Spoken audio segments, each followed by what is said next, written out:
দুই দিন আগে রাজস্থান রয়্যালসের সুপারস্টার বৈভব সূর্যবংশী বলেছিলেন ক্রিস গেলের রেকর্ড ভেঙে দিতে চান তিনি। ওয়েস্ট ইন্ডিজের হার্ড হিটারকে পেছনে ফেলে টি-20তে 200 করার আকাঙ্ক্ষা প্রকাশ করেন এই ব্যাটার। না, সেই রেকর্ড গেইলের কাছে অক্ষত আছে, তবে তার আরেকটি রেকর্ড আজ ভেঙে ফেলেছেন সূর্যবংশী। আইপিএল এলিমিনেটরে সানরাইজার্স হায়দ্রাবাদের বিপক্ষে তাণ্ডব চালান সূর্যবংশী। প্রথম 2 ওভারের শেষ বলে ছক্কা মারেন তিনি। তৃতীয় ওভারে প্যাট কামিন্সকে টানা 3টি ছক্কা মেরে তুলে নেন 25 রান। পরের ওভারে সাকিবকে ছক্কা মেরে গেইলকে ছোঁন।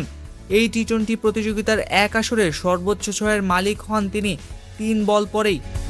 60তম ছক্কা মেরে গেইলকে টপকে যান সূর্যবংশী। একই ওভারে আরেকটি 6 হাঁকান।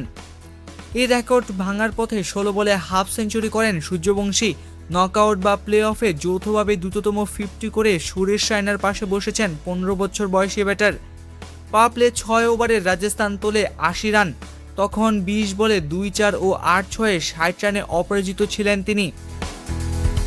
এখানেই শেষ নয়, পাওয়ার প্লেতে সর্বোচ্চ 8 ছক্কার মালিক হয়েছেন সূর্যবংশী। প্রথম 6 ওভারে এক মৌসুমে সর্বোচ্চ 490 রান করেছেন তিনি। পেছনে ফেলেছেন 2016 সালে করা ডেভিড ওয়ার্নারের 467 রানকে। অষ্টম ওভারে টানা 2-4 ও 2টি 6 মেরে আইপিএলে দ্রুততম সেঞ্চুরির পথে ছিলেন সূর্যবংশী, কিন্তু নিজের 29তম বলে প্রফুল হিংয়ের শিকার হন শেরান রবিচন্দ্রের ক্যাচ হয়ে। 29 বলে 5-4 ও 12-6-এ থামে তার 97 রানের ইনিংস।